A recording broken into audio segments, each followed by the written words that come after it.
¿qué tal? Muy buenos días. Feliz inicio de semana. Yo soy Elki Méndez y estaré con ustedes en este repaso informativo de Costa Rica Noticias de este lunes 28 de junio. Quisiera recordarles que ustedes nos pueden ver y escuchar en Costa Rica Noticias, en CINAR Costa Rica Noticias, más bien en Facebook y en Twitter. Nos puede dejar sus comentarios en @CINAR Noticias.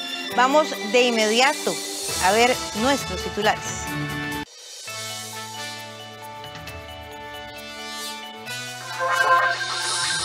Linet Saborío es la nueva candidata presidencial del PUSC. Asamblea Nacional del Partido Unidos Podemos eligió por unanimidad a Natalia Díaz como candidata a la presidencia de la República para las elecciones de febrero del 2022. Psiquiatra rechazó las acusaciones en su contra por la muerte de Diego Maradona y afirmó que el ídolo deportivo argentino falleció tras una crisis cardiorrespiratoria. Los 28 detenidos por el caso Cochinilla quedaron o quedarán en libertad. La jueza dictó medidas cautelares a los implicados como no salir del país, pagar fianzas y mantener domicilios fijos. Donald Trump se reunió con seguidores en Ohio en su primer gran meeting desde que dejó la Casa Blanca.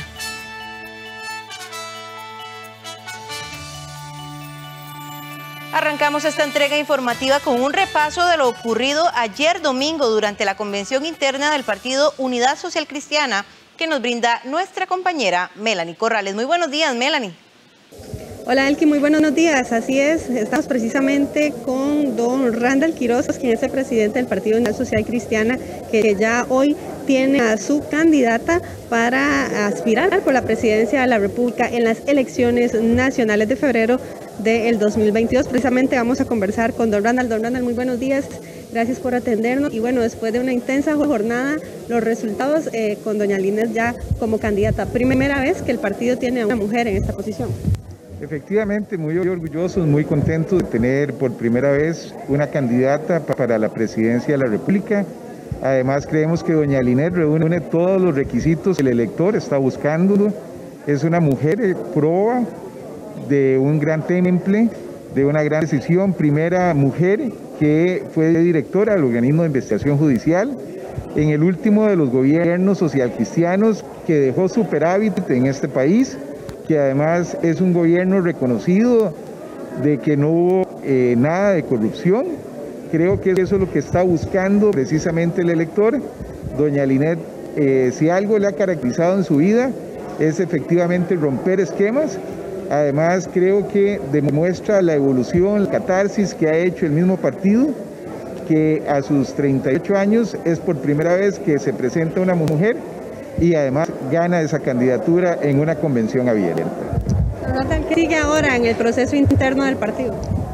Bueno, seguimos ahora con todo lo que son la elección de los delegados cantonales. Vamos para 82 en los diferentes cantones a lo largo y ancho del territorio nacional. Posteriormente a eso vamos con las 7 asambleas provinciales, donde van a salir los candidatos a diputado. Y por último, la ratificación en Asamblea Nacional de todos los y cada uno de los procesos, incluyendo la candidatura de doña Linet. En la última convención del partido llegaron más de 113,000 personas a votar. En esta tienen una proyección similar o con base en lo que pudieron ver hoy, lo que le reportaron de las diferentes centros de votación, ¿cuánto estiman que haya sido la participación? El último corte que nosotros teníamos, superamos los 113,000, estábamos en los 138,000, así que para nosotros como Comité Ejecutivo Nacional es un triunfo, puesto que la meta era, a pesar de la pandemia, a pesar de la restricción vehicular y a pesar de la lluvia, haber logrado el mismo porcentaje de hace 4 años. Perfecto, muchas gracias a don Randall Quiroz, quien es el presidente del Partido Unidad Social Cristiana. Con esta información vuelvo con usted al estudio del que. Buenos días. Gracias a Melanie por esta amplia información. El precandidato Erwin Macís fue el primero de los 3 aspirantes de la Unidad Social Cristiana en emitir su voto ayer domingo. Lo hizo en Palmares acompañado de su familia. El más joven de los precandidatos dijo que estos últimos días ha sentido el apoyo de más personas pese a no ser el favorito en las encuestas. A las 9:25 de la mañana el precandidato Erwin Masís emitió su voto en Palmares. El actual diputado por la Unidad Social Cristiana estuvo acompañado de su esposa e hijas a su llegada y durante la votación en la escuela Joaquín Lorenzo Sancho. Masís aseguró que ha sentido más apoyo de las personas en estos últimos días, luego de la participación en los debates, y cree tener posibilidades para ganar la convención, pese a no ser el favorito en las encuestas. A partir de que me vieron en los debates, vieron en mí a alguien con decisión y con ideas, y eso es muy importante de cara a las votaciones de hoy. El precandidato social cristiano propone unificar instituciones como el CONAVI, la Comisión Nacional de Emergencias y el Consejo Nacional de Concesiones para combatir actos de corrupción, como el caso conocido como Cochinilla, donde se han visto inmiscuidos el sector público y privado. Voy a unificar varias instituciones del Estado, Comisión Nacional de Emergencias, CONAVI, concesiones, tienen que estar en una promotora de desarrollo para poder centralizar parte de la contratación administrativa de este país. Pero además de eso, vamos a generar portales de transparencia para que periodistas, gente común y corriente, podamos revisar todos los procesos de contratación administrativa que se desarrollan. Agregó que en ese sentido debe existir un equilibrio entre los sectores y que el privado es quien paga a todos. El sector privado es el que le paga el salario a todos los, o que nos paga ahorita que yo estoy también como funcionario público. Así que es importante, digamos, esos equilibrios. Este país fue construido bajo un equilibrio entre un Estado fuerte y un mercado fuerte. Tenemos que mantenerlo. El precandidato del PUS, luego de emitir su voto en Palmares, recorrió centros de votación en Sarchí, Alajuela Centro y Barrio Cuba. Erwin Masís esperará los resultados de la convención en su casa club en Barrio Don Bosco. Pedro Muñoz votó a las 9:30 de la mañana en Pozos de Santa Ana. Además, acompañó a votar al expresidente Abel Pacheco durante la jornada. Los centros de votación estuvieron ordenados y bajo los protocolos sanitarios. Pedro Muñoz cuestionó la resolución en el caso policialmente conocido como Cochinilla. De esta manera llegó Pedro Muñoz, precandidato del partido Unidad Social Cristiana, a la Escuela República de Francia en Pozos de Santa Ana. A las 9:30 de la mañana ejerció su voto. El diputado social cristiano cuestionó la resolución judicial en el caso de los presuntos sobornos en contratos de obra pública. Ningún diputado, ningún político se atreve a decir las cosas que yo digo. Y yo me atrevo a decirlas, además de porque soy valiente, porque no tengo rabo que me maje. Y a todos ustedes les consta que yo he sido el único que lo ha venido diciendo desde hace mucho tiempo. La Corte Plena, el Poder Judicial son un desastre. Y lo de ayer a mí no me sorprende. Creo que hay mucha gente sorprendida. Yo no estoy sorprendido. Algunos votantes se quejaron porque las mesas receptoras de votos se habilitaron muy tarde para ellos.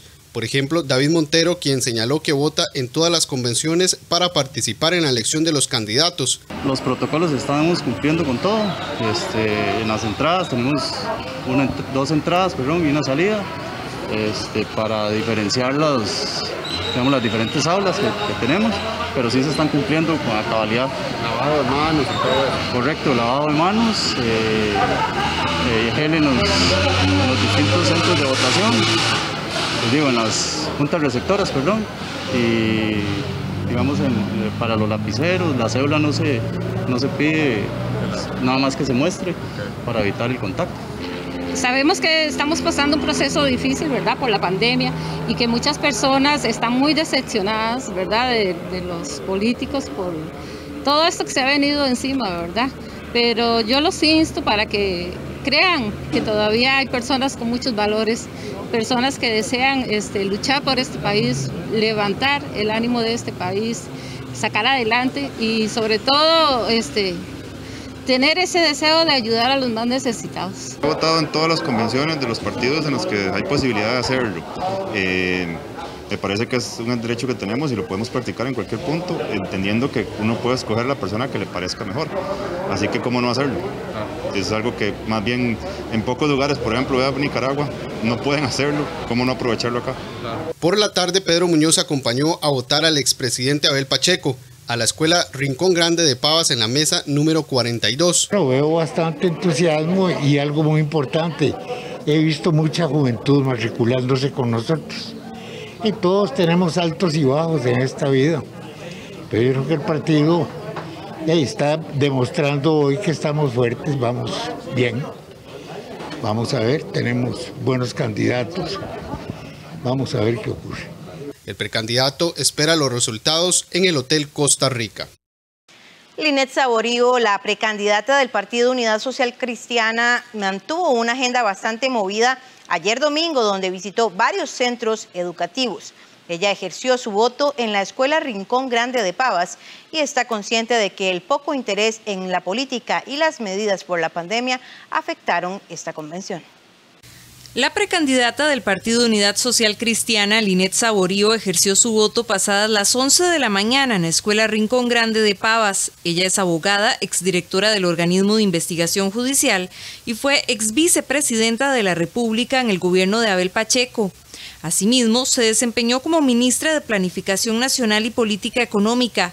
Saborío se convirtió en la primera mujer en competir en el Partido Unidad Social Cristiana por la posibilidad de ser candidata presidencial. Ella está consciente que las medidas por la pandemia y el desinterés en la política podrían provocar poca participación en esta convención. Yo creo que hemos estado haciendo un llamado constante precisamente para que eso no limite la llegada a votar. Creo que es importante considerar que si se guardan todas las medidas sanitarias podemos hacerlo sin ningún problema. Las urnas electorales se mantuvieron abiertas de 9 de la mañana a 4 de la tarde en algunas escuelas como la José Ezequiel González en San Pablo de Heredia. Se dio bastante movimiento desde tempranas horas. Sí, los protocolos están bien, sobre todo los que tenemos alguna incapacidad nos han dado preferencia y ahí se votó fácilmente. Sí, veo que está todo bien organizado, pues incita a que uno vote en forma tranquila y en paz. Tenemos alrededor de unas 100 personas más o menos que estamos trabajando, así están los otros dos tendencias también, que me imagino que tienen su gente participando y activamente en este movimiento el día de hoy. Por otra parte, uno de los centros educativos que sí reportó inconvenientes fue la escuela Ulloa en Barreal de Heredia. Esto debido a que las papeletas llegaron pasadas las 9 de la mañana y lograron abrir a las 9:45 de la mañana. Lamentablemente llegaron tarde las tulas, estábamos aquí desde las 7:30 de la mañana, se tenía previsto 8:30 en una hora armar todo, tenerlo todo listo. Ingresamos a los miembros de mesa y fiscales, acomodaron todas las aulas, pero lamentablemente las tulas llegaron casi a las 9:05 de la mañana. Entonces, lamentablemente están acomodando los muchachos todo, ordenando todo, pero por lo demás eso fue lo que pasó. El Ministerio de Salud reportó que en horas de la mañana se atendieron 2 incidentes relacionados con el incumplimiento a la instalación de toldos en la vía pública y apertura de club político sin autorización en el garaje de una casa de habitación. En la mañana se inspeccionaron 515 centros de votación existentes. Y tras conocer la victoria de ayer domingo para el Partido Unidad Social Cristiana, hacemos a esta hora un contacto con el periodista David Roversi. Gracias, muy buenos días. Ayer el Partido Unidad Social Cristiana eligió a su candidata a la presidencia para las próximas elecciones en el 2022. Se trata de Linet Saborío, una mujer que tiene amplia trayectoria, que pues ha sido directora del Organismo de Investigación Judicial, quien fue la primera vicepresidenta del país y bueno, ahora candidata del Partido Unidad Social Cristiana. Doña Linet se encuentra con nosotros. Doña Linet, muchas gracias por atendernos, muy buenos días. Y bueno, se cumple la primera parte de la tarea, pero queda muchísimo trabajo y ahora pues a integrar parte de lo que ha sido el Partido Unidad Social Cristiana y buscar la presidencia. Claro que sí. Bueno, primero encantada, muchísimas gracias por el espacio y por supuesto, mucho trabajo que realizar. A partir de hoy mismo tenemos que iniciar con nuestra agenda, tanto de coordinación con el partido, como también con la fracción, probablemente con visitas también a nivel regional. Quiero salir y dar las gracias por tanto apoyo que hemos encontrado. Prácticamente obtuvimos más votación que en la ocasión pasada, a pesar del COVID, y eso me parece que dice mucho de las ganas que tenemos de llegar nuevamente a gobernar. Doña Linet, muchas personas han cuestionado que una mujer pueda volver a llegar a la presidencia en este momento. ¿Cómo toma usted estos comentarios y si usted cree posible realmente poder pues hacerse con la presidencia en el 2022. No hay ninguna diferencia. Las capacidades que tenemos las mujeres son las mismas capacidades que tienen los hombres. Y quizás en momentos de crisis, en estos momentos de críticos, me parece que tenemos también mayores posibilidades de aportar, porque si algo necesita el país en este momento es tener no solamente rutas claras, sino rutas que de manera solidaria se establezcan. Y en eso las mujeres tenemos una especial vocación de compromiso, de trabajo en equipo.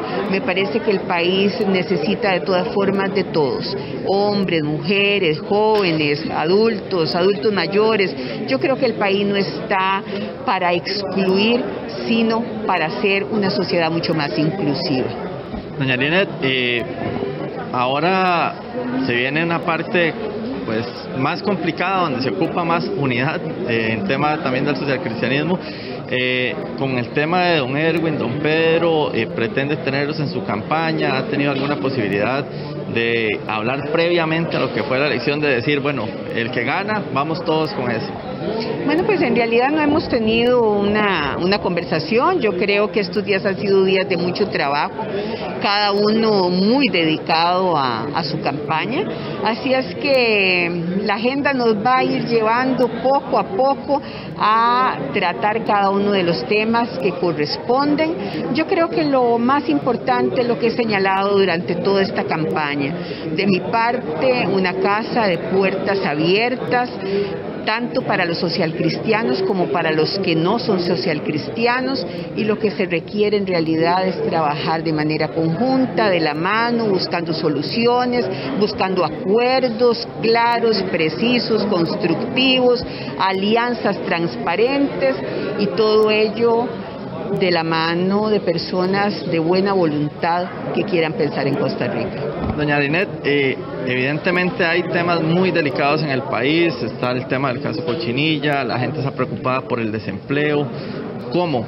Es la gran pregunta que se hace mucha gente y que genera dudas en los políticos, porque a veces hay mucho decir, pero no hay un cómo concreto. ¿Cómo lograr estabilizar las finanzas? ¿Cómo lograr que el tico vuelva a poder tener un empleo digno y demás? Bueno, lo primero que tenemos que hacer es empujar el crecimiento de la economía. Y ese crecimiento de la economía pasa también por poner en orden la casa. Y ese crecimiento de la economía pasa también por llevar confianza, tanto a nivel nacional para las inversiones como a nivel internacional también. Tenemos que favorecer el trabajo de los emprendedores, de las micro, de las pequeñas empresas. Tenemos que trabajar muy fuerte con el sector turismo, que hay que recuperarlo.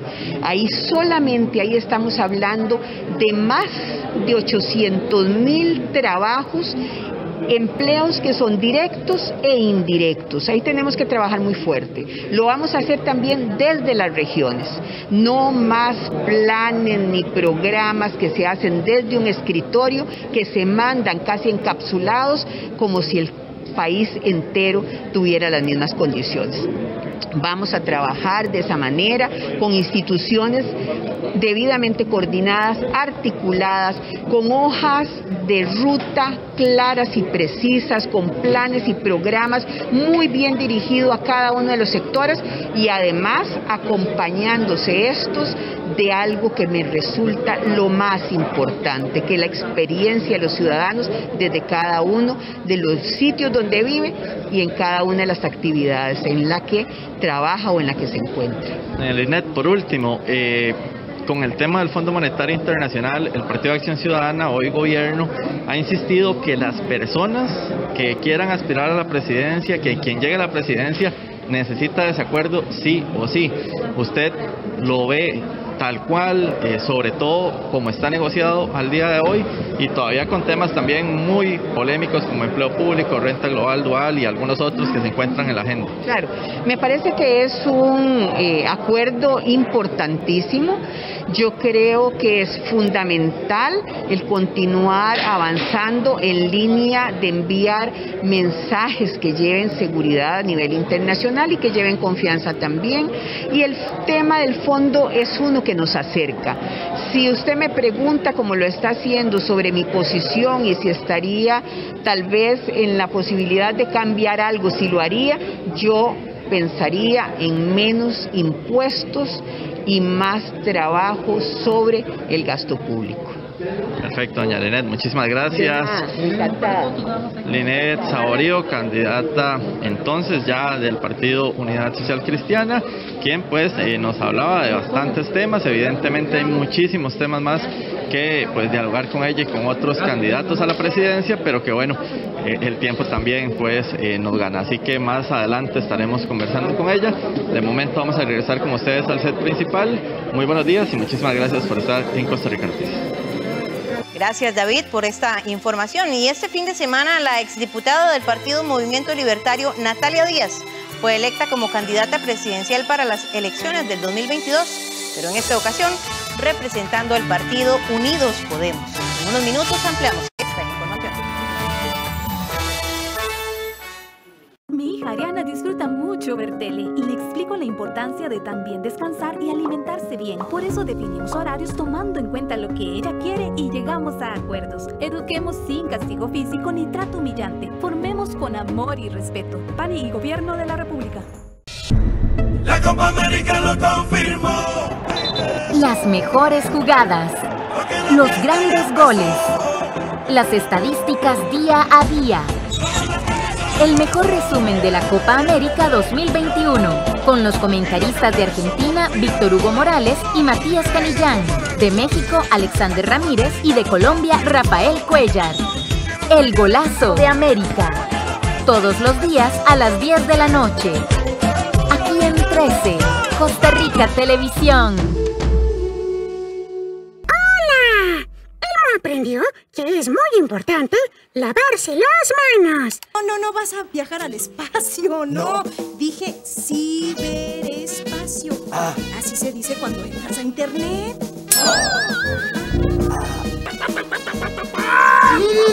Yo creo que la gallina nos quiere decir algo. Yo soy un experto en el idioma gallinesco. Voy a aprender y el mundo conocer. Sí. Sésamo, de lunes a viernes a las 10 de la mañana. Aquí en 13, Costa Rica Televisión. Hola, ¿qué tal? El teletrabajo llegó para quedarse. Desde mucho antes de la pandemia ya veníamos hablando de eso y muchos países, incluido el nuestro, pues ya venían implementando esta modalidad de trabajo. Sin embargo, con la llegada de la COVID-19 pues se fortaleció este tema, tuvimos que aprender a hacer muchas cosas en modalidades de teletrabajo y pues hoy por hoy pues vemos que tiene muchos pros, muchos contras, pero sobre todo mucho potencial para que hablemos sobre el tema y para que construyamos modalidades de teletrabajo que sean afines a las necesidades de toda la población. De eso vamos a hablar esta semana en Una Mirada. Acompáñenos.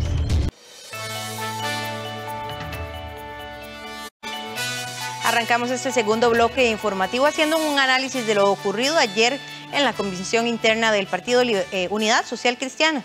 Está con nosotros Daniel Calvo, analista político, a quien le damos la bienvenida. Muy buenos días, don Daniel.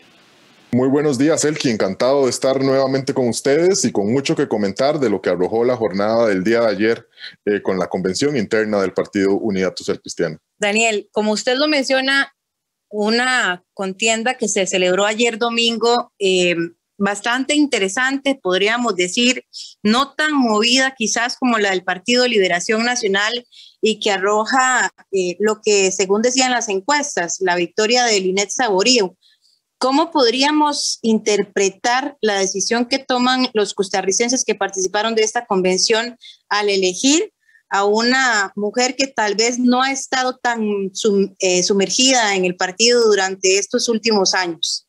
Elki, antes de responder esa consulta, creo que es bueno poner en contexto lo que fue el proceso del día de ayer. Recordemos que el partido o las convenciones del Partido Unidad Social Cristiana tienen en su promedio, en los últimos procesos, una votación que ronda por ahí de los 100,000, 120,000 personas que votan. Según datos que arrojó el propio presidente de esta agrupación el día de ayer en horas de la noche, se espera que la votación haya sido pues algo similar. Creo que se vio un poco frío, eran pocos los centros de votación, pero a fin de cuentas pues se logra cumplir con el promedio dentro de esto de la tipicidad del tema, por ejemplo, del COVID-19, de las restricciones vehiculares, lo cual también ya habíamos experimentado, por ejemplo, en el caso de la convención del Partido Liberación Nacional. Respecto ya a tu consulta, creo que uno puede observar, inclusive hacer un paralelismo con este otro proceso, de esta otra agrupación, de cómo se premia realmente la experiencia. Creo que la experiencia tiene un peso importantísimo para el electorado en estos momentos. Uno puede arrojar diferentes factores de por qué esto está sucediendo así. Uno de ellos, diría yo, se ha quedado de manifiesta la improvisación del actual gobierno del Partido Acción Ciudadana. Y aquí los costarricenses pues priorizan por encima de figuras que quizá tenían una exposición mediática muchísimo mayor, como son el caso de los exdiputados. Sale la persona de Linet Saborío, una persona que estaba fuera de la palestra pública en los últimos años, pero que contaba con una amplia trayectoria, había sido vicepresidenta de la República, había ejercido otros cargos de importancia en el tema de seguridad, y eso permite que justamente se premie su experiencia, se premie su trayectoria, y que también yo creo que no deja de ser novedoso, se convierta hasta este momento en la primera candidata. Si bien hay otras agrupaciones que tienen precandidatas, pues el Partido Unidad Social Cristiana hace una apuesta con una mujer. Me parece que eso es histórico dentro de esta agrupación, y ahora tendremos que ver los resultados con miras al proceso de 2022. Hablemos de esa inmediatez que usted menciona en cuanto a los que eran hasta ayer precandidatos del Partido Unidad Social Cristiana. No le alcanzan los votos a Erwin Macís y a Pedro Muñoz, a pesar de ser diputados que han tenido muchísima participación en la Asamblea Legislativa. No fue suficiente para ellos, o podríamos decir más bien los costarricenses no quieren figuras tan sumergidas en la política como son estos dos diputados, y que actualmente también hemos visto que han participado en procesos electorales, figuras muy, muy mediáticas que no han tenido ese favoritismo o esa elección, por decirlo de alguna manera. Figueres es muy mediático, pero no es una persona que esté participando actualmente dentro de puestos importantes del poder. Tampoco Linet Saborío. Podríamos ver una tendencia a caras, llamémoslo entre comillas, nuevas, o por lo menos no tan mediáticas. Creo que existen diferentes hipótesis pues para explicar el fenómeno que ha sucedido. Ya le decía, no solo en el caso del Partido Unidad Social Cristiana, sino también si nos recurrimos o repasamos lo que sucedió en el proceso del Partido de Liberación Nacional. Los diputados, esos cargos al que muchos aspiran, quizá como parte de una carrera de decir primero seré diputado para después de ahí tener una exposición mediática que a la postre me permita labrar una candidatura. Bueno, ha sido todo lo contrario. Más bien los diputados han salido en estos casos, en estos dos procesos, pues castigados en las urnas por el electorado. También, si uno hace quizá una lectura un poco distinta, recordemos que la Asamblea Legislativa y propiamente los diputados son una de las instituciones peor calificadas por los costarricenses en diferentes sondeos de opinión desde hace muchísimos años. Eso creo que también pues pasa factura, y sobre todo que discute en este momento pues proyectos importantes de un altísimo costo político, que quizá quienes no se encontraban dentro de la Asamblea Legislativa no tenían que rendir cuentas por la votación de un proyecto A, de un proyecto X, y creo que eso también les permitió quizá granjar o tener un menos compromiso, un menor escrutinio por parte del costarricense respecto a cuáles eran sus posiciones, y a la postre pues terminar ganando las candidaturas en sus respectivos partidos. Precisamente eso le iba a preguntar, porque resulta interesante. Está bien, usted lo menciona ahora, el tema de la COVID-19 es algo que ha golpeado en definitiva los procesos electorales que hemos visto en las últimas semanas. Sin embargo, el Partido Unidad Social Cristiana todavía no ha logrado recuperarse, ha dejado desde hace ya bastantes años y procesos electorales de ser ese partido fuerte que fue por muchos años durante el bipartidismo. Parecía que en este proceso electoral, después del anterior, incluso con la figura de Rodolfo Pisa, que podría levantar como un cuerpo político un poco más fuerte. Sin embargo, parece que los representantes que han estado en este momento en la palestra no les ha alcanzado para levantar al Partido Unidad Social Cristiana, que lo vemos justo ayer, no ha tenido una gran convocatoria. Mire, nuevamente le quisiera mencionarle pues múltiples factores que creo que influyen a que el Partido Unidad Social Cristiana no haya podido tener la recuperación que quizá algunos pudieran desear. Primero, sí, uno ha podido observar en los últimos procesos cómo sí ha venido aumentando el tema de sus escaños legislativos. Y eso es una recuperación por un lado. Por otra parte, realmente por las diferentes reglas que ha definido esta agrupación, se observa siempre unos diputados muy independientes de quién es su figura o candidato presidencial, y ya recordará ustedes, pues diputados completamente independientes de quién era su candidato en el momento. Lo pudo haber sido el diputado Jorge Rodríguez de Cartago, el diputado Humberto Vargas, y esto es porque la asamblea, o más bien dentro del PUS, quien elige los diputados es la asamblea provincial y no la asamblea nacional, y eso lleva una independencia que creo que también a la larga pasa una importante factura dentro del Partido dentro del Partido Unidad Social Cristiana, que creo que es importante analizar. Y por otro, que creo que es el fenómeno más visible y que explica muchísimo mejor el fenómeno, es que si algo explica el sobrepoblado sistema de partidos políticos que hoy tiene Costa Rica, es una desintegración o una fragmentación total de lo que fue el Partido Unidad Social Cristiana, ese voto ideológico de centro derecha. Y aquí podemos hacer un repaso de figuras, muchas de ellas que salieron de Unidad Social Cristiana y se fueron a ser parte de gobiernos del Partido Acción Ciudadana, por ejemplo, los ex vicepresidentes de Luis Guillermo Solís, y también de otras figuras que ocupaban, pues yo creo que las primeras titulares de esta agrupación hace algunos años y que decidieron hacer casa aparte.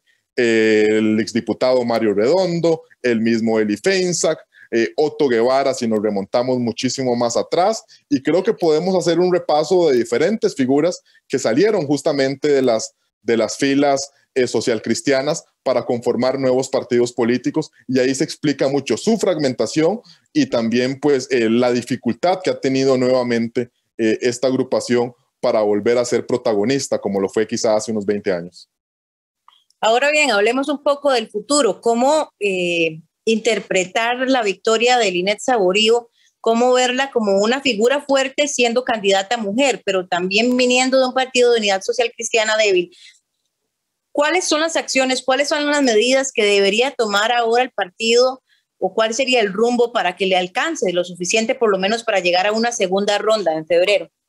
Mire, eso es una pregunta fundamental, y yo creo que las implicaciones o las consecuencias, por decirlo de algún modo, de lo que ha sucedido con la victoria de Linet Saborío están prontísimas a ver. Y recordará usted que en los debates doña Linet Saborío sí manifestaba su respaldo al proyecto de empleo público, por mencionarle un caso, y se alejaba quizá también de otras posturas que los propios diputados, su fracción, que ahora debería acuerparla al menos durante este proceso, eran realmente pues posturas muy disímiles, inclusive en algún punto de vista contradictorios. Vendrá un ejercicio de madurez total por parte primero de los precandidatos que no resultaron ganadores en la jornada del día de ayer, y también un proceso de unificación muy propio después siempre de un proceso interno dentro de una agrupación, para intentar congeniar posturas, intentar llevar quizá una posición muchísimo más homogénea, sobre todo en los temas principales. De no lograrlo, de continuar estas divisiones, de que la fracción, por ejemplo, legislativa, que es quizá el rostro más visible que tiene un partido político,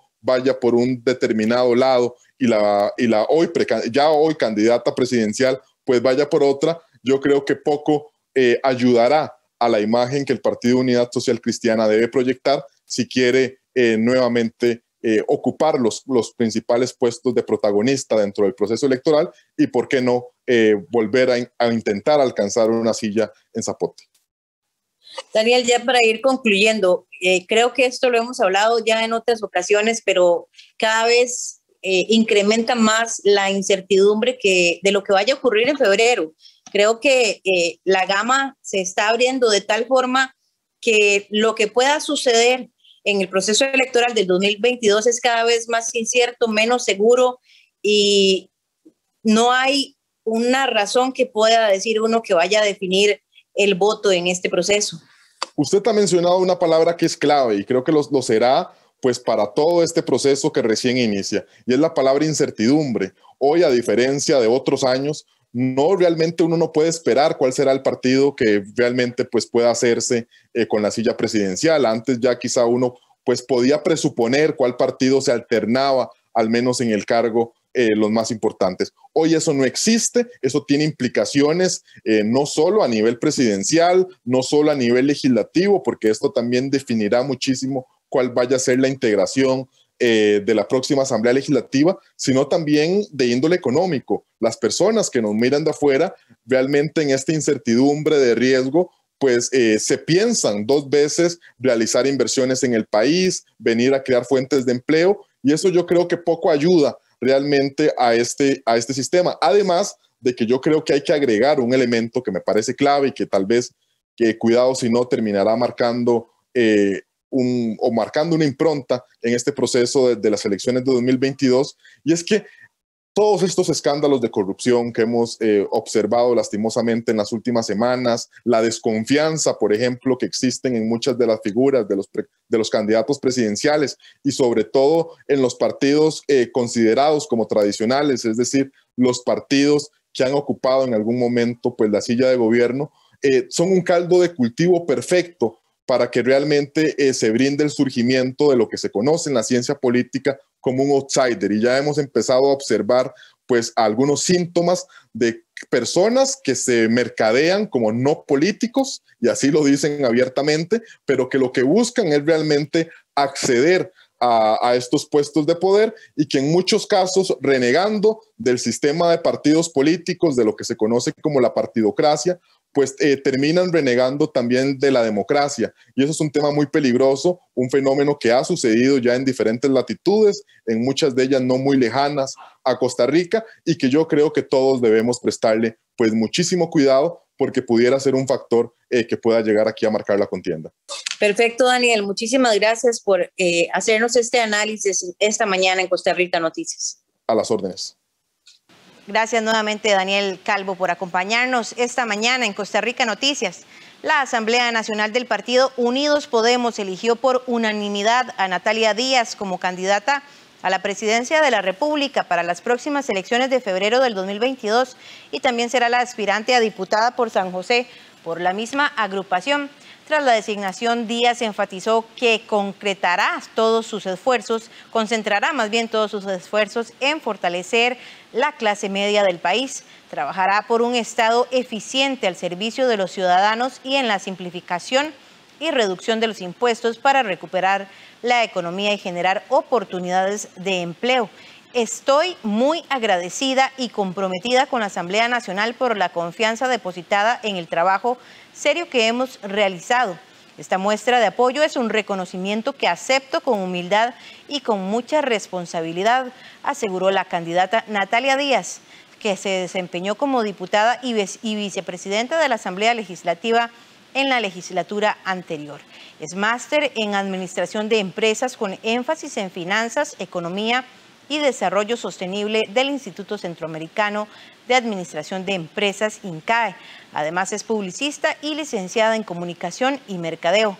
La Asamblea Nacional de Unidos Podemos eligió, además de sus candidatos a diputados, como primera vicepresidenta a Iliana González Cordero, cooperativista, máster en Finanzas, farmacéutica y con un posgrado en farmacoeconomía.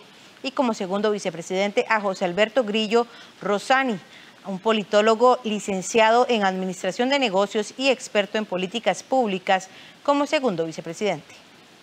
Creemos en un Estado eficiente que esté al servicio de los ciudadanos, que no represente un obstáculo, sino que facilite y brinde oportunidades a las personas para desarrollarse libremente. Creemos también que los impuestos no son la ruta al desarrollo y que más bien nos empobrecen y afectan a quien produce. Creemos también que una política solidaria exitosa es aquella en donde cada vez menos personas dependan del asistencialismo y de los programas sociales. Una alianza público-privada busca reactivar la economía bajo un concepto de seguridad. Con esto pretende destacar a Punta Arenas como un destino privilegiado para el turismo nacional y extranjero y no dejar que algunos actos de violencia que se han presentado anteriormente opaquen el potencial de la perla del Pacífico.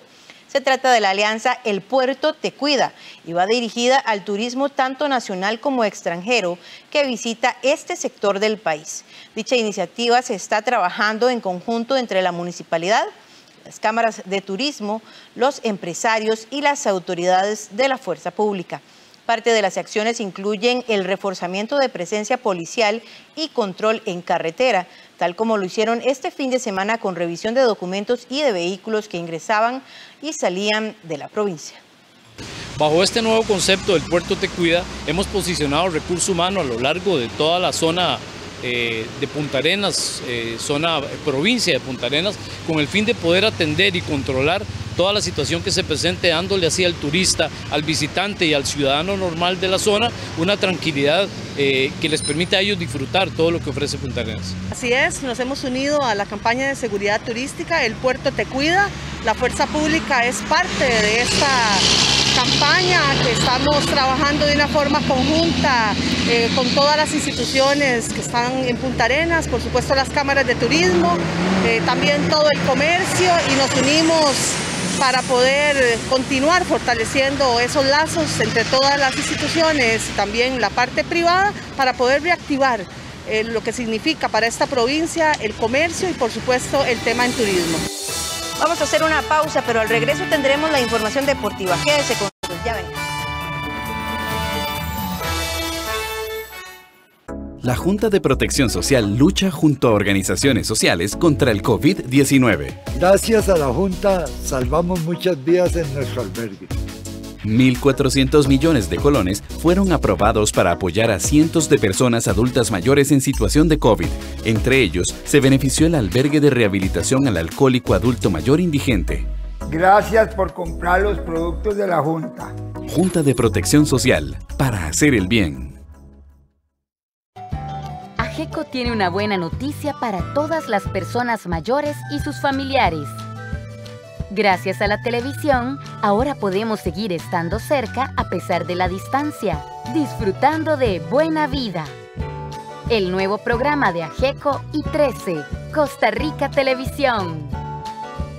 Buena Vida, de lunes a viernes a las 2:30 de la tarde, por 13, Costa Rica Televisión. En los 80 a nivel internacional hubo una gran preocupación por el bosque lluvioso. El rainforest estaba desapareciendo, pero cuando en los 80 el mundo se preocupaba por el rainforest, básicamente el bosque seco ya había desaparecido. Se quema el cielo. El gran esfuerzo de conservar el bosque tropical seco, un ecosistema único, del cual Costa Rica cuida el más extenso reducto existente en el mundo, el área de conservación Guanacaste, el 29 de junio a las 9 de la noche y el 4 de julio a las 10 de la mañana y 9 de la noche. Aquí en 13, Costa Rica Televisión. Todos los martes a partir de la 1 de la tarde desde Casa Presidencial, la conferencia de prensa sobre el coronavirus. Manténgase informado e informada con los datos oficiales. En 13, Costa Rica Televisión.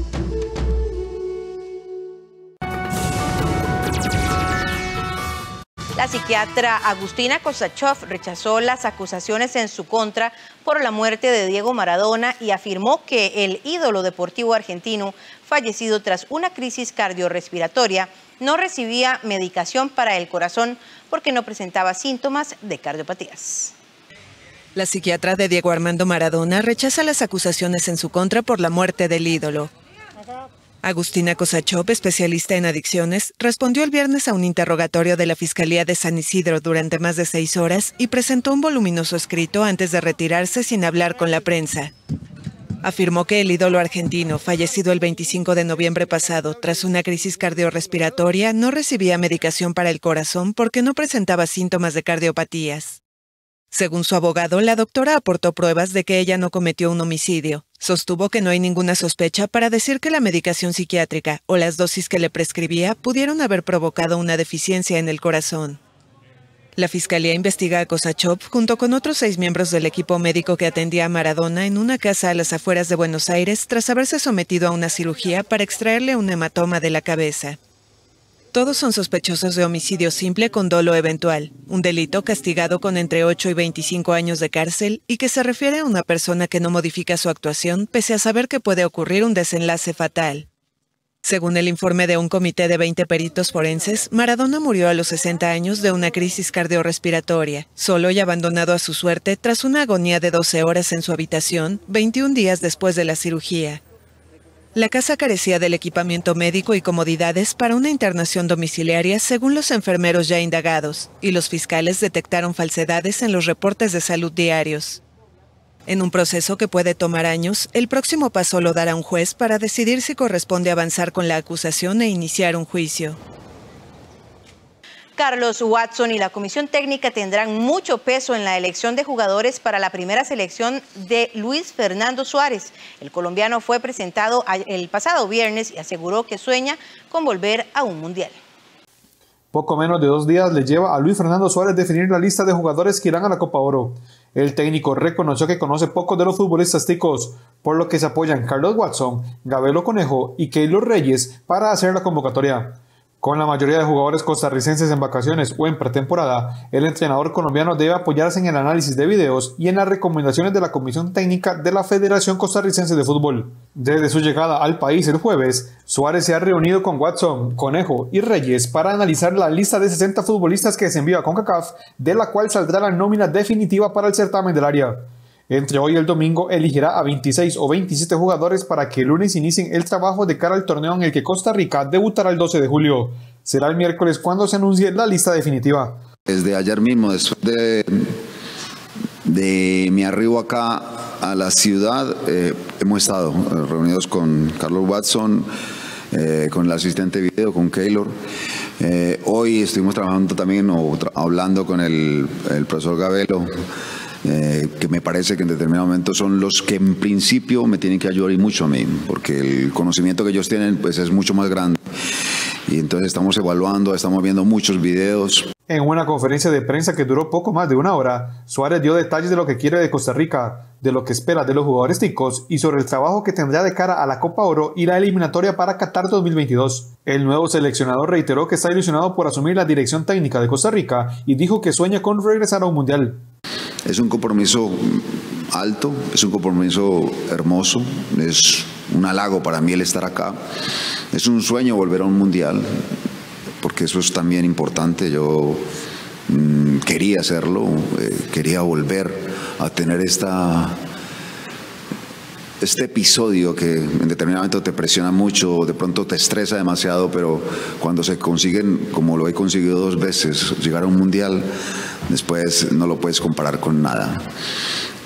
Creo que escojo un buen país, creo que escojo unos muy buenos jugadores. El colombiano ha clasificado y dirigido en 2 mundiales. Lo hizo con Ecuador en Alemania 2006, en la única ocasión que el país suramericano logró avanzar a los octavos de final. También lo logró con Honduras en Brasil 2014, torneo en el que no tuvo tan buen suceso. La eliminatoria de CONCACAF será un duro reto en lo futbolístico y en lo matemático, ya que Luis Fernando Suárez deberá hacer cálculos junto a sus colaboradores para saber cuántos puntos necesita Costa Rica para clasificarse. Luis Fernando Suárez no sabe aún cuántos puntos debería eventualmente ganar Costa Rica para llegar a una clasificación al Mundial de Qatar. La eliminatoria será nueva para todos en el aspecto de que ya no será una hexagonal, sino una octogonal. Y el cálculo de puntos en las diferentes regiones y países donde Costa Rica jugará deberá depender de muchos factores. El número no lo tengo claro, pero lo que sí sé es que un campeonato no se gana solamente siendo fuerte de local. Hay que sumar muchos puntos de visita, o sea que son 14 partidos, bueno, 7 de visita, 7 de local, o sea que está la clave, lógicamente, hacer la mayor cantidad de puntos de local, ganar, pues si es posible todos, pero no podemos quedarnos solamente con eso, hay que sumar muchos partidos muchos puntos en calidad de visita para poder pensar en clasificación. O sea que esto se tiene que estar pensando en que en el día a día hay que buscar resultados siempre, eso hay que ser muy positivo, no se puede ganar solamente de local, porque con eso no se clasifica. Con la hexagonal, un cálculo de 18 puntos daba a cualquier selección la posibilidad de avanzar como tercer lugar. Ahora con un octogonal es más posible que los equipos se resten puntos en el camino, por lo cual habrá que hacer nuevos diferentes cálculos para intentar consolidar la idea de en dónde Costa Rica deberá sacar los mejores provechos. Las medidas cautelares contra los sospechosos del caso Cochinilla fueron monetarios. De momento, ninguno de los involucrados deberán cumplir prisión preventiva como se pretendía. Ya venimos con los detalles de esta información.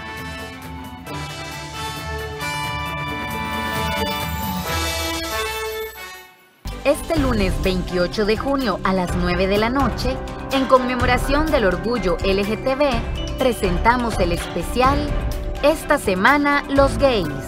Un foro donde el periodista Alan Trigueros conversa con varias personas y activistas sexuales sobre sus problemas y derechos.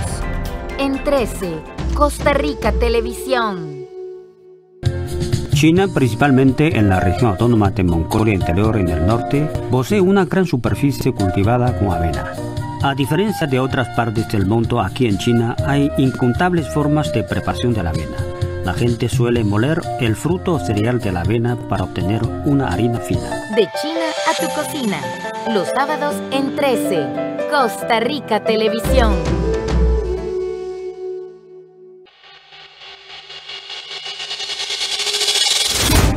Cubrimos la pandemia junto Les a informó usted. Ana Marta Arce desde Los Chiles, San Carlos.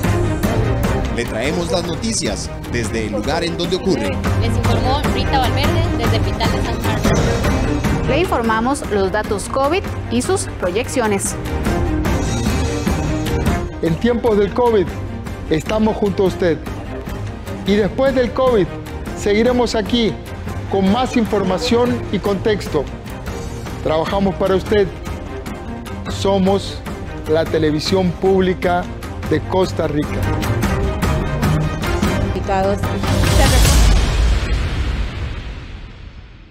En los 80 a nivel internacional hubo una gran preocupación por el bosque lluvioso. El rainforest estaba desapareciendo, pero cuando en los 80 el mundo se preocupaba por el rainforest, básicamente el bosque seco ya había desaparecido. Se quema el cielo. El gran esfuerzo de conservar el bosque tropical seco, un ecosistema único, del cual Costa Rica cuida el más extenso reducto existente en el mundo, el área de conservación Guanacaste, el 29 de junio a las 9 de la noche y el 4 de julio a las 10 de la mañana y 9 de la noche. Aquí en 13, Costa Rica Televisión. Carlos Cerdas es el millonario empresario costarricense dueño de MECO, al que la Fiscalía acusa de conformar una red de corrupción en la adjudicación de contratos de obra pública. Veamos bien de quién se trata. El nombre de Carlos Cerdas Araya ha sido uno de los más sonados alrededor del caso conocido como Cochinilla, y no es para menos. Se trata del presidente y propietario de MECO, una de las empresas más grandes en el sector de la construcción en toda la región. En el 2019, la revista Forbes incluyó a Cerdas Araya en la lista de los 100 empresarios más ricos de la región, y lo destacó como una de las personas más adineradas de Costa Rica. La fortuna del costarricense asciende a los 720 millones de dólares, según datos del Fitch Rating.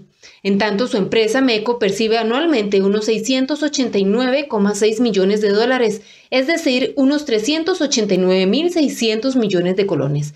El multimillonario de 61 años es uno de los 30 detenidos en el megaoperativo desplegado el 14 de junio por la Fiscalía Anticorrupción. Desde ese día se mantiene bajo el arresto de las celdas del OIJ. Según supo Costa Rica Noticias, la mañana de lunes, cuando se dio el arresto, el poderoso empresario estaba en su residencia, el apartamento número 7 del edificio 510, ubicado en Escazú. Para tener una idea, cada uno de estos apartamentos mide aproximadamente 580 metros cuadrados, tiene parqueo para 3 vehículos y bodegas independientes. Cerdas, quien suele desplazarse en un jet privado, también pasaba mucho tiempo en Panamá, donde la compañía tiene una fuerte operación. Quienes lo hacen lo describen como un hombre bastante reservado y a quien le gusta mantenerse en forma. La Fiscalía de Probidad, Transparencia y Anticorrupción solicitó 1 año de prisión preventiva para el empresario, sospechoso de haber conformado una red de corrupción en la adjudicación de contratos de construcción y mantenimiento de infraestructura vial.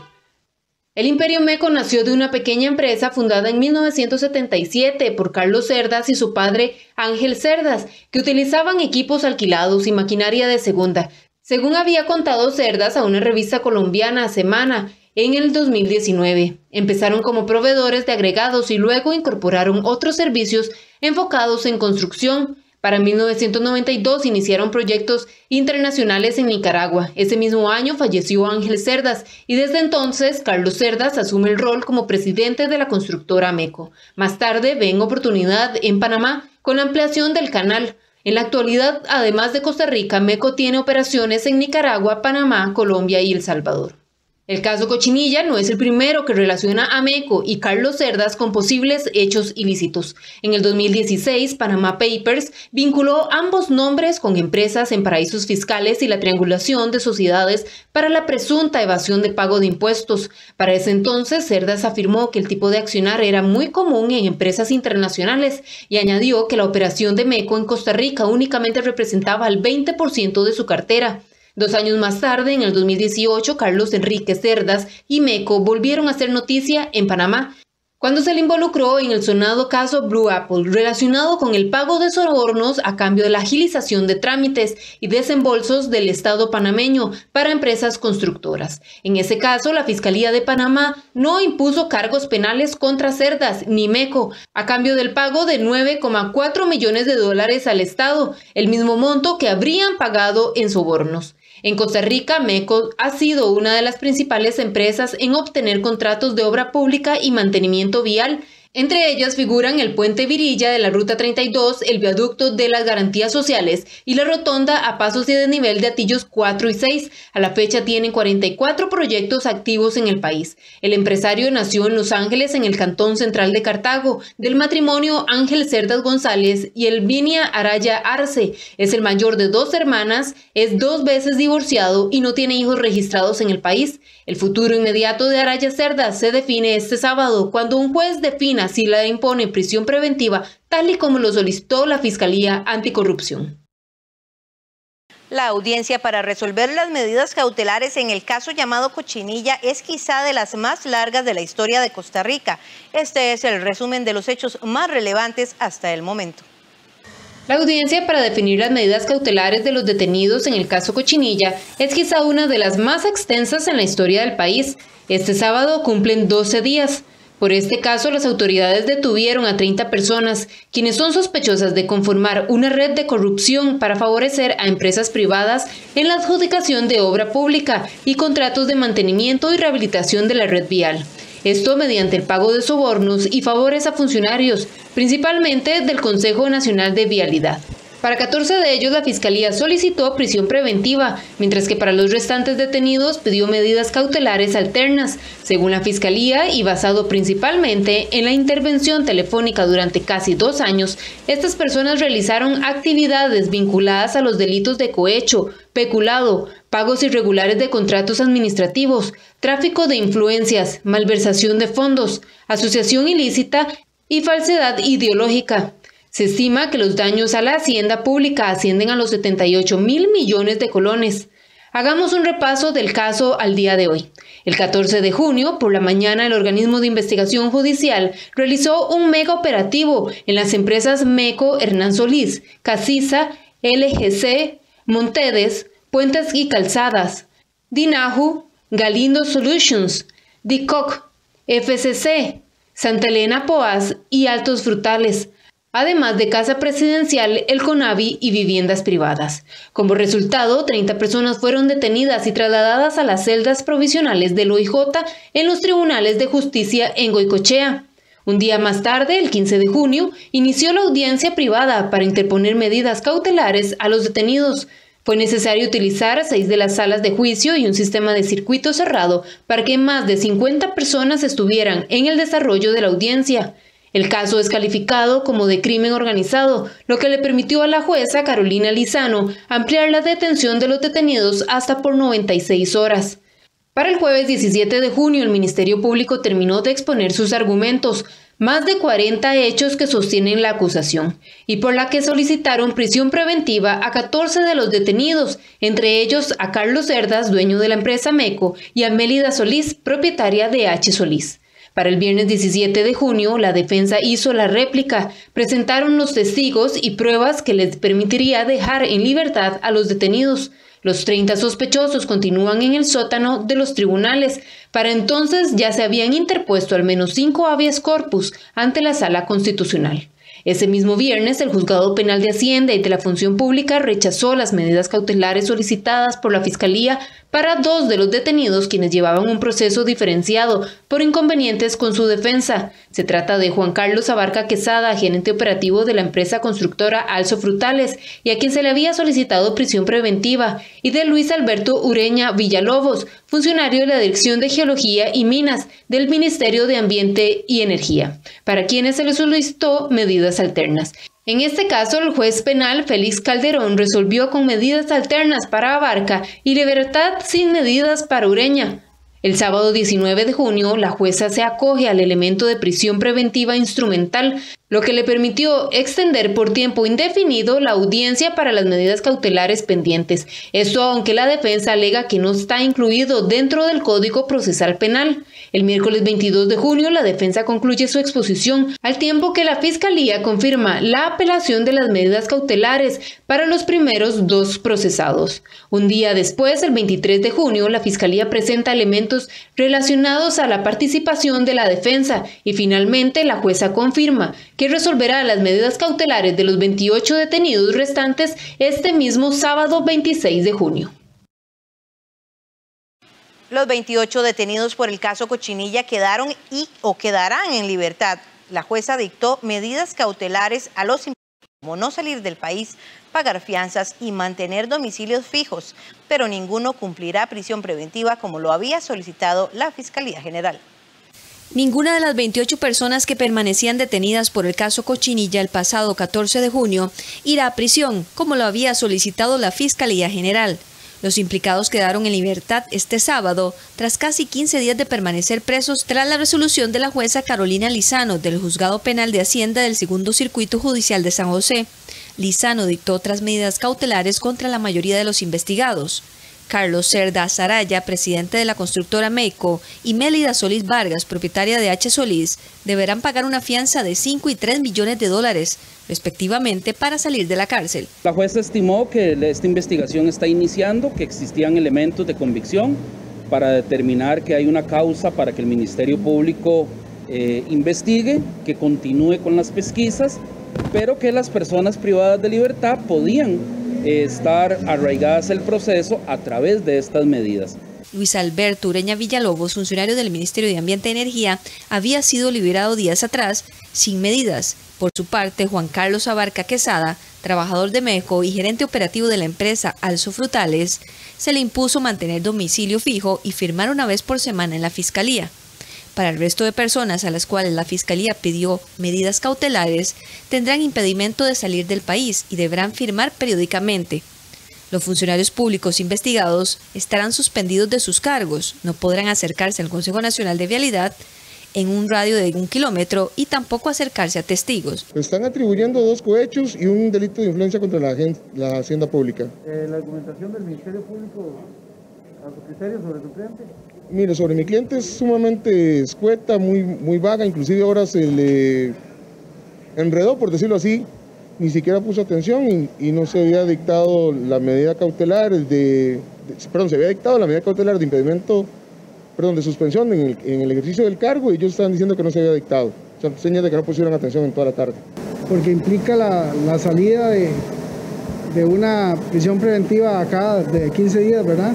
Claro que todas las personas que estaban detenidas estaban desesperadas por salir de acá.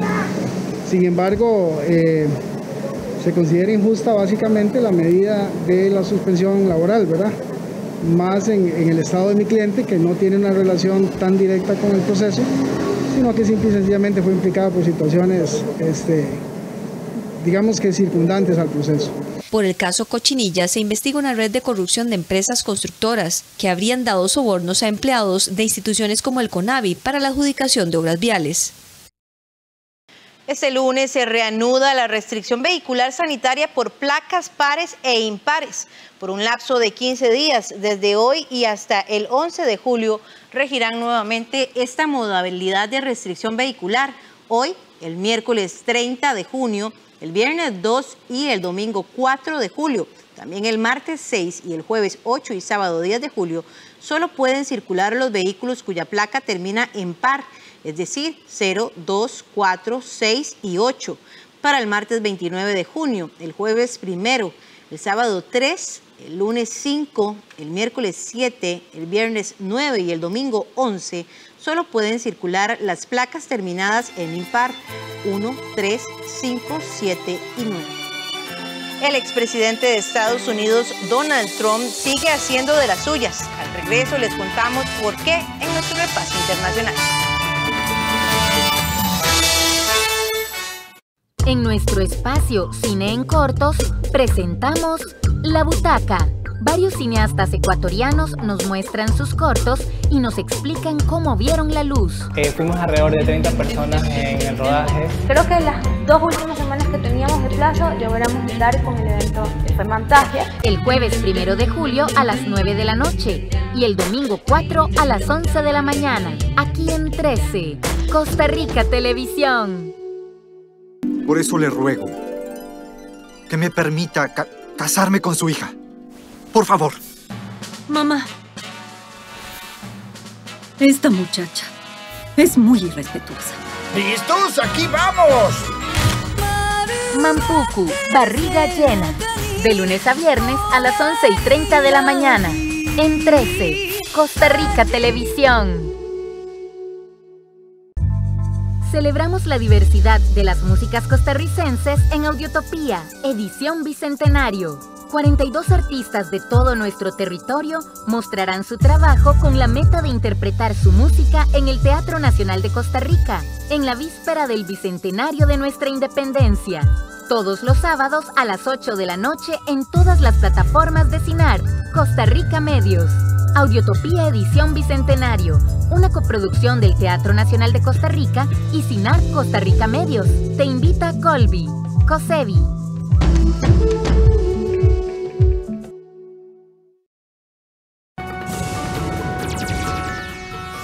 Donald Trump se reunió con seguidores en Ohio en su primer gran meeting desde que dejó la Casa Blanca, celebrado en apoyo de un candidato republicano al Congreso. Primer gran meeting de Donald Trump desde su salida de la Casa Blanca. El expresidente estadounidense se reunió el sábado con sus seguidores en Ohio para apoyar a un candidato republicano al Congreso. El exmandatario ha dejado entrever sus intenciones de competir de nuevo por la presidencia en 2024, pero en el discurso del sábado no hizo una mención clara a su futuro político, sino que insistió en sus denuncias de fraude en la elección de 2020. Si ganas Ohio, Florida y Iowa con grandes números, una gran victoria en Florida y todos por grandes números, cuando pasa eso nadie ha perdido. Nadie ha perdido. Esto fue la estafa del siglo y fue el crimen del siglo.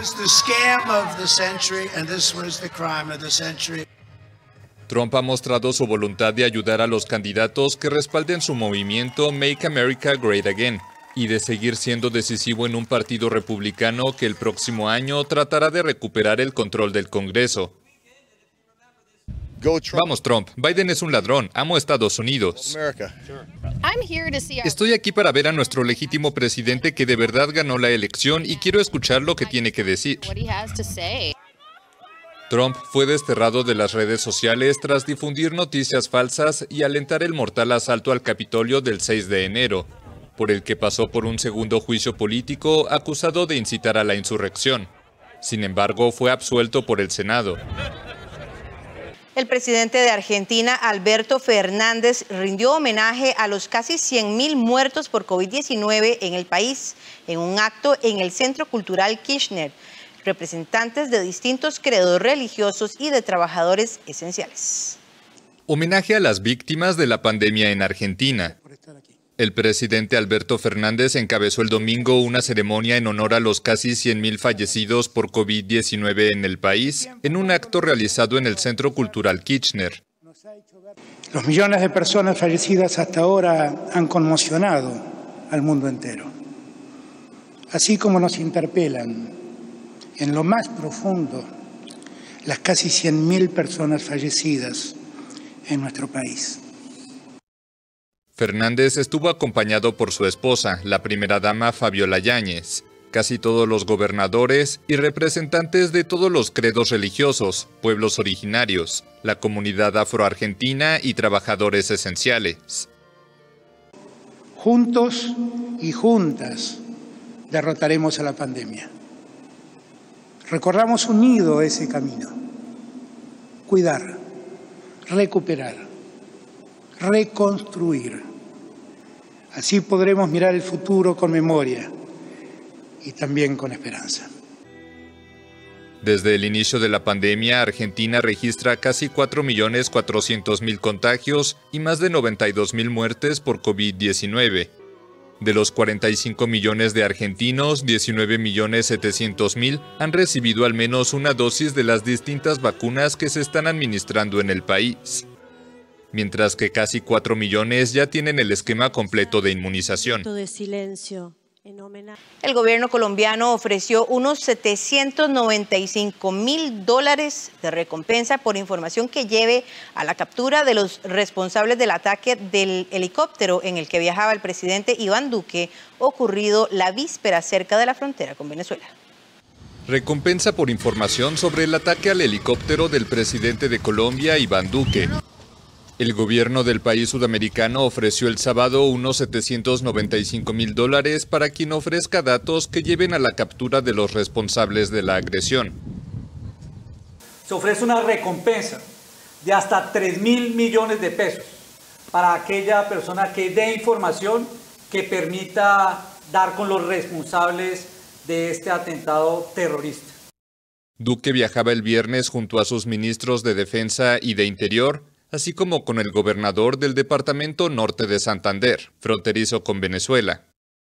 Ninguna de las personas que viajaba en el helicóptero resultó herida, pero el aparato tenía impactos de bala en la cola y la hélice principal. Esos fusiles es un fusil AK-47 con número de registro que ya está siendo buscado por los peritos de la Policía Nacional y de la Fiscalía. Un fusil calibre 7.62 tipo FAL, con marca de las Fuerzas Armadas de Venezuela. El ataque fue condenado por la ONU, Estados Unidos, la Unión Europea y varios países de América Latina. La región del Catatumbo, una de las zonas con más narcocultivos de Colombia, es disputada por disidentes de las FARC, la guerrilla del Ejército de Liberación Nacional y otros grupos armados. El gobierno de Colombia ha acusado en reiteradas ocasiones al presidente Nicolás Maduro de refugiar en territorio venezolano a disidentes y tropas del ELN. Los equipos de rescate continúan su búsqueda de sobrevivientes entre los escombros de un edificio residencial cerca de Miami, 3 días después de su espectacular derrumbe que dejó 9 muertos y 156 desaparecidos, según el último balance. Los equipos de rescate seguían trabajando el sábado en los escombros de un edificio residencial derrumbado en Surfside, Florida, al sureste de Estados Unidos. Un nuevo balance daba cuenta de 5 muertos y 156 desaparecidos. Las operaciones de búsqueda enfrentan dificultades debido a un incendio que se declaró en el edificio de 12 pisos, que se vino parcialmente abajo en la madrugada del jueves. Este incendio ha estado presente por un tiempo, es un incendio profundo. Es extremadamente difícil localizar la fuente del incendio. Han trabajado contrarreloj estos equipos de rescate, estos valientes hombres y mujeres, por debajo de los escombros para arreglar el problema y poder continuar. Pero está afectando nuestros esfuerzos de búsqueda. Casi un tercio de los desaparecidos son extranjeros. 9 argentinos, 3 uruguayos, 4 canadienses y 6 paraguayos, entre los que se encuentra la hermana de la primera dama de ese país. Las familias, cada vez más frustradas, se impacientan y temen que la elevada cifra de desaparecidos haga subir el número de muertos. Cerca del lugar de la catástrofe se alzó un monumento con velas, flores y unas 40 fotos de los desaparecidos. Las interrogantes sobre las causas del derrumbe se han multiplicado y la investigación probablemente durará meses. Sin embargo, un informe de 2018 sobre el estado del edificio dio cuenta de daños estructurales importantes y grietas en el sótano, según documentos publicados la noche del viernes por la ciudad de Surfside. Miles de personas marcharon el fin de semana en ciudades como México, París y Roma por el orgullo de la comunidad LGBT, retomando las manifestaciones presenciales luego de que el año pasado fueran suspendidas por la pandemia de COVID-19. Vuelven las marchas del orgullo LGBT. Colectivos de la diversidad sexual retomaron el sábado sus manifestaciones, que en su mayoría fueron suspendidas el año pasado por la pandemia de COVID-19.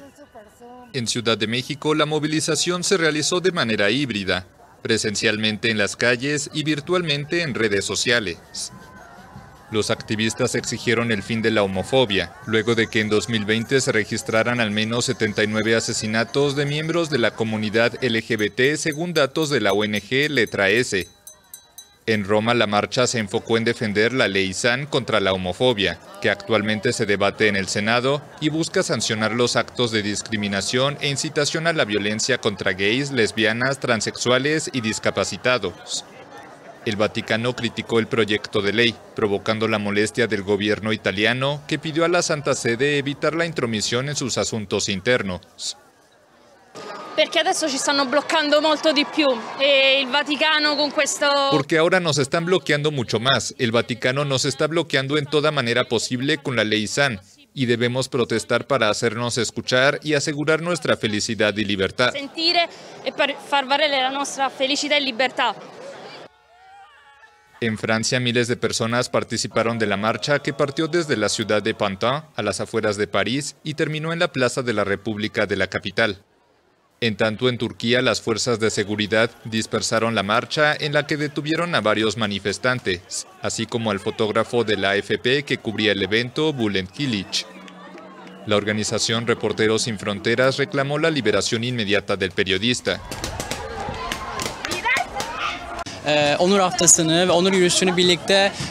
Vinimos a mostrar que estamos juntos para celebrar el orgullo porque estamos aquí y siempre estaremos aquí. La policía inmediatamente atacó la marcha sin siquiera tratar de hablar con nosotros. Nos atacó con balas de goma y gas lacrimógeno.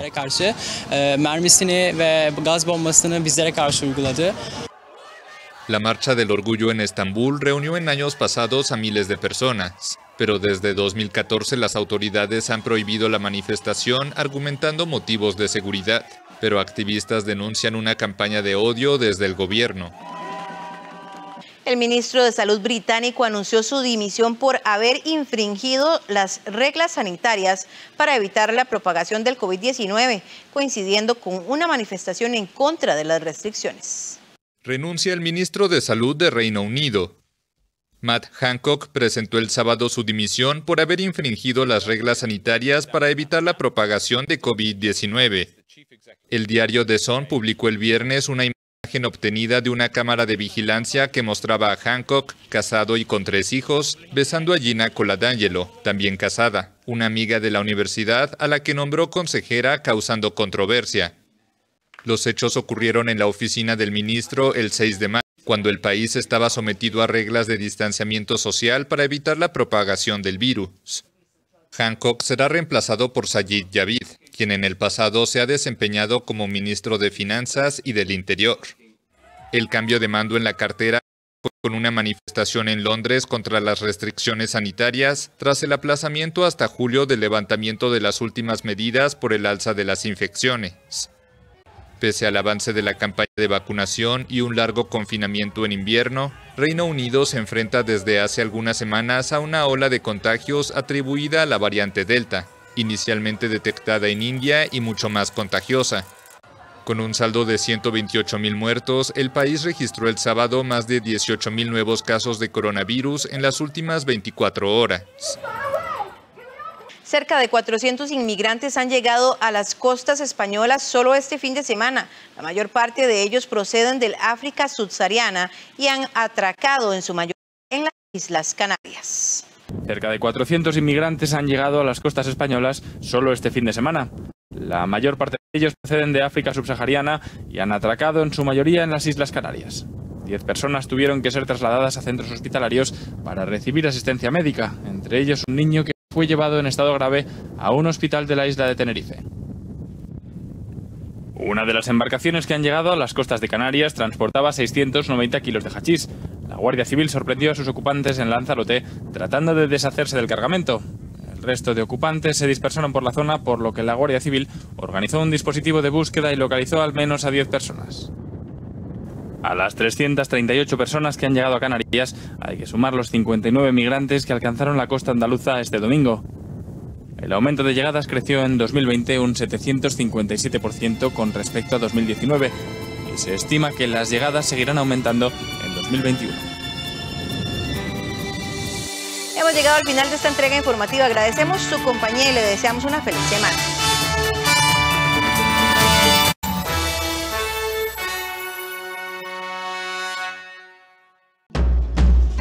Estás viendo 13, Costa Rica Televisión.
Que sos tan bueno. Uy, sí, el más fuerte de toda la clase. Ay, no, de todo el cole. A lo que vinimos, pellizquese, si no, no me haga perder el tiempo.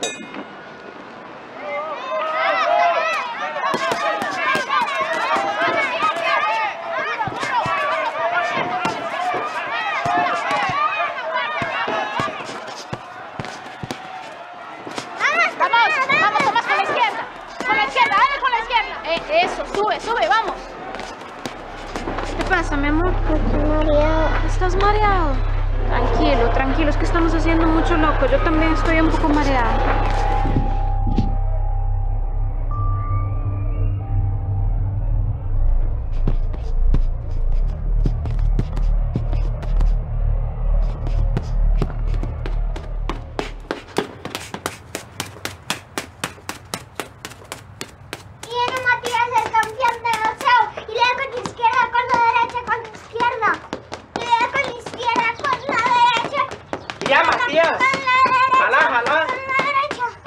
te vayas.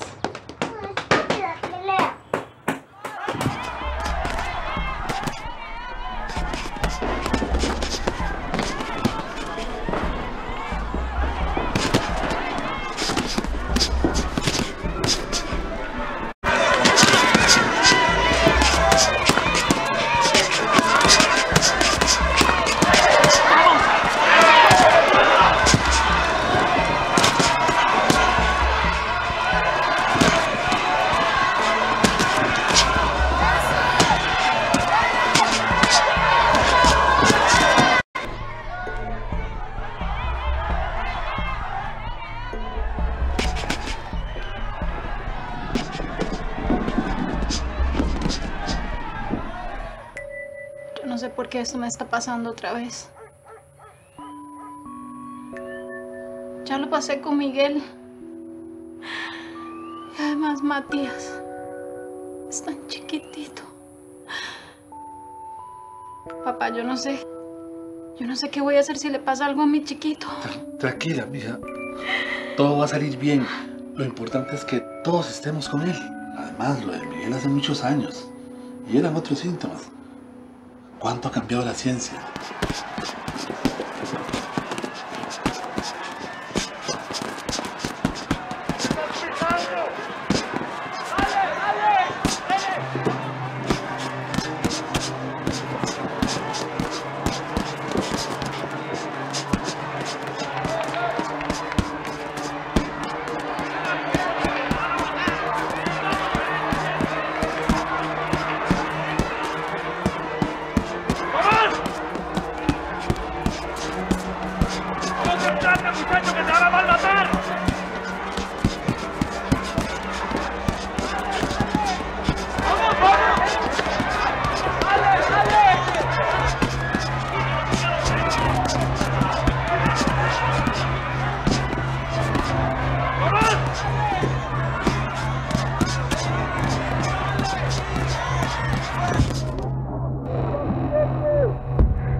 Tranquilo.